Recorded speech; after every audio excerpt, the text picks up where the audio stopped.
ना कोई राजा ना कोई तानाशाह, भारत को चलाता है एक ही किताब, संविधान। 1947 में आज़ादी के बाद भारत को एक मजबूत सिस्टम चाहिए था। तभी डॉक्टर भीमराव अंबेडकर और उनकी टीम ने मिलकर बनाया भारत का संविधान। ये संविधान हमें देता है हमारे अधिकार, जैसे बोलने की आज़ादी, बराबरी का हक और न्याय, और साथ ही दिखाता है हमारी जिम्मेदारियां भी। सोचिए, अगर संविधान ही ना होता तो ना बराबरी हो पाती, ना इंसाफ हो पाता, ना सही नियम ले पाते। इसलिए संविधान को एक किताब नहीं कहा जाता, हमारे देश की आत्मा है। अभी संविधान को समझने के लिए हम आगे बढ़ते हैं। ठीक है, आपको भारतीय संविधान का अनुच्छेद 26, आर्टिकल 26, कहानी के रूप में गहराई से और आसान भाषा में समझाता हूँ। अनुच्छेद 26 क्या कहता है? यह धार्मिक स्वतंत्रता, फ्रीडम ऑफ रिलीजन से जुड़ा हुआ अनुच्छेद है।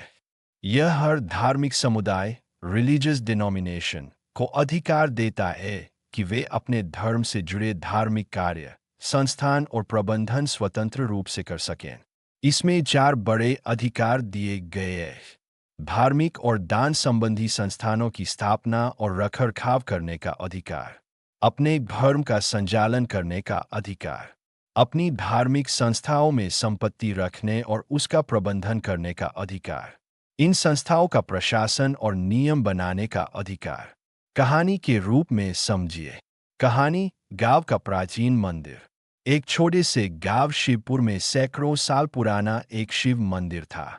यह मंदिर पूरे गांव की आस्था का केंद्र था।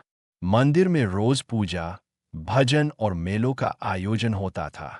अब गांव के लोग चाहते थे कि मंदिर का रखरखाव और पूजा पाठ उनके समुदाय के लोग ही मिलकर करें। लेकिन गांव के बाहर से आए कुछ लोग बोले, यह मंदिर बहुत पुराना है, अब इसका प्रबंधन सरकार या हमारे जैसे लोगों को करना चाहिए। गांव के लोग परेशान हो गए।